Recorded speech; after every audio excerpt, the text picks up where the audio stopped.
Joining us now is Stacie Zotkovich, otherwise known as Stacie Renee, motivational strategy speaker and mindset life coach with us once again on the Megacast. Stacie, thank you for being with us today.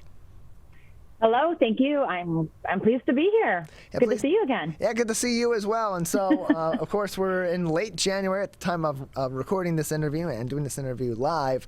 And it's right around that time where people's New Year's resolutions, if they haven't already begun to collapse, they may be beginning to collapse, or they may have been already gone by now. It's one of those checkpoints in the year where people's New Year's resolutions are meeting a challenge, and whether or not they're going to continue on, or they may fail, or they may be modified. First off, what are your opinions on New Year's resolutions? Because on one hand, there's a lot of people that love them, that think this is a great way to set goals for the next year, and others that think these are doomed to fail because they're often such big, lofty goals without any sort of plan involved. Where do you stand on this issue?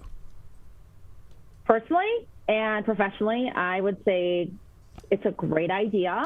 The problem is that people don't give it enough time for it to change their habit and make working out or whatever their New Year's resolution, whether it's like giving up sweets or, getting up a few minutes extra to do some motivation for themselves or whatever their New Year's resolution may be. The problem is that our habits are created, which of course reflects our personality. And either you make a new habit and give it some time, because as you know, doing anything new is hard to recreate in your own body. And so it's just like driving somewhere. The first time that you drive somewhere, maybe long distance, new place, you really don't know where you are, you're using your GPS, and it's taking you some time to get there, like figuring out the new streets, especially if it's in a different state, and it feels a little bit uncomfortable. So you make that drive again, and it looks a little bit more familiar. You make it a few more times, and it becomes what? A new habit. You know how to get there. You don't need your GPS.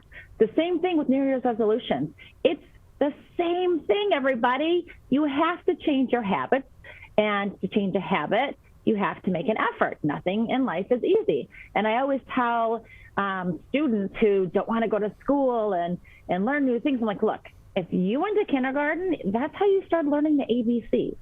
You needed the ABCs to get into first grade, right? Whatever you learned in first grade, you learned in second. You needed for second grade. And it's just like learning how to write your name. Everything is going to be difficult when you try and change a habit to do something new.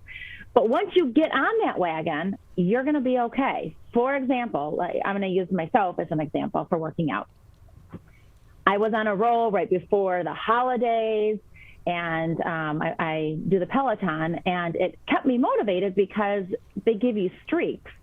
And the nice thing is I looked at my streaks. I'm like, oh my gosh, I'm 1 week in, I'm 2 weeks in, I'm 3 weeks in, and I didn't want to break my streak. I went to the Bahamas during the holidays, and I even did it in the hotel room, and I had to miss one day. I missed one day, and it threw me all off, and I did not get back onto the wagon until a month later. So you have to make an effort. You have to put the time in and set a goal for yourself. If you're not going to do it, nobody else is. Does that help clarify a little bit? Yeah, it helps to clarify. And from what I caught from that, and from what I really understood from that, is what you're saying is you want to be breaking down these goals. So it's good to make these big, lofty goals, these big New Year's resolutions, but you got 365 and a quarter, if you're being technical, days in a year to accomplish that. You're not going to see point Z when you're starting from point A 30 days into the year, or 3 weeks into the year, or even 3 months into the year. So what's your advice on devising for individuals what those individual baby steps are, and setting those checkpoint goals along the way that ultimately come together to define that overall resolution? Well, here's the thing. I pulled up a picture real quick because I wanted to share. 30 minutes is only 2% of your whole day. Think about that. 30 minutes is 2% of your whole day. What's your excuse? You can find 30 minutes for yourself. If you don't take care of yourself, nobody else is going to. And I don't know about you, but I have 30 minutes that I can make time for myself. I don't care if you're brushing your teeth in the morning and you do some squats, you do some stretching, you do some side things. There are ways that you can accommodate that time and to get it done and out of your way. For me, working out or having a new goal is to start early, get up, write down, your goals. And here's the thing. This is a big thing is most people set this lofty goal, whatever it is, and it's not an arm's length.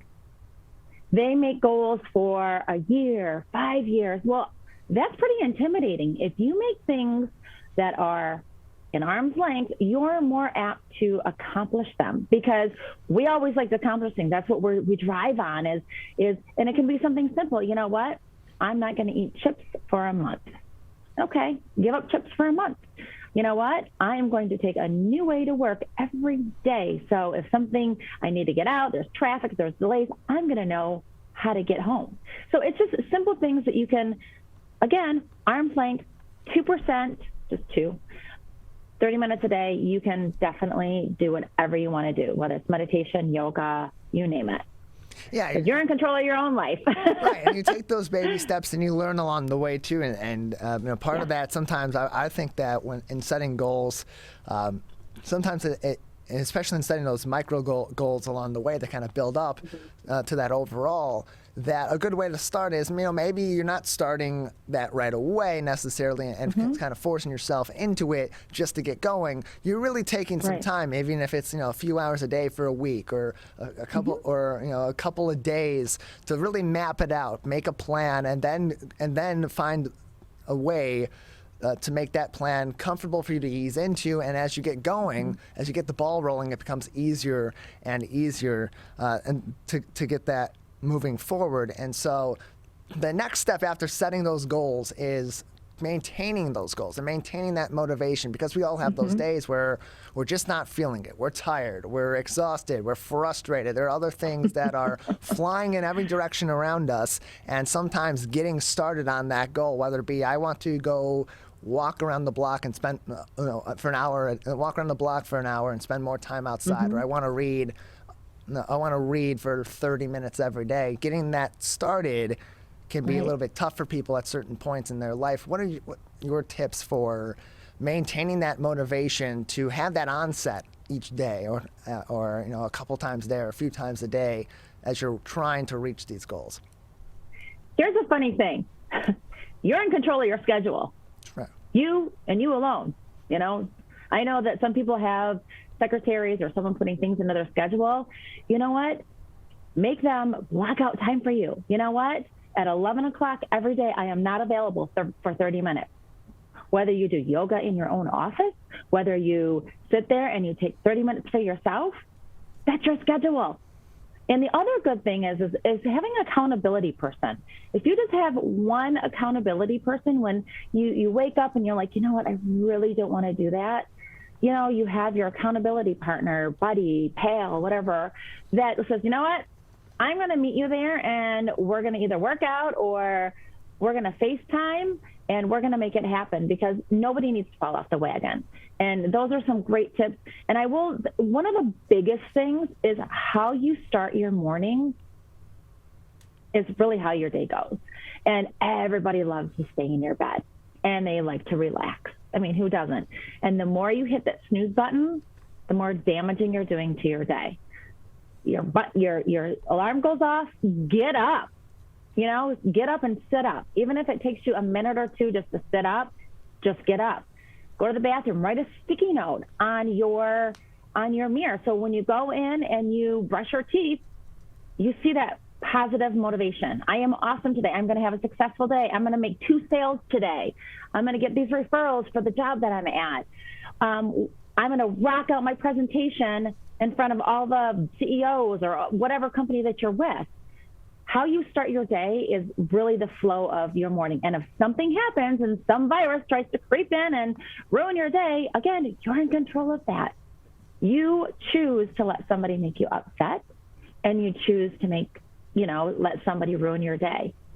I choose you know what, not to get upset. And we made jokes around our house that, oh, you seem to be getting upset about something. And, if you're going to get that upset, you're going to get wrinkles. And, it's really a diffuser for getting yourself more angry and upset. But again, 2% of your day, 30 minutes. Get up in the morning when your alarm goes off first thing, because again, you're creating your habit to snooze, snooze, snooze, snooze.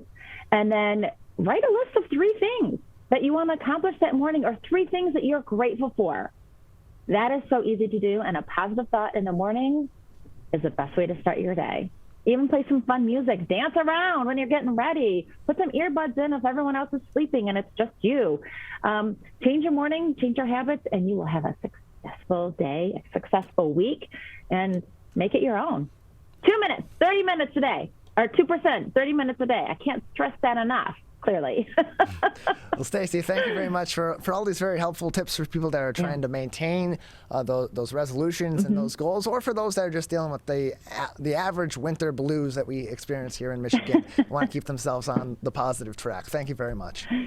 Absolutely. Have a successful rest of your day.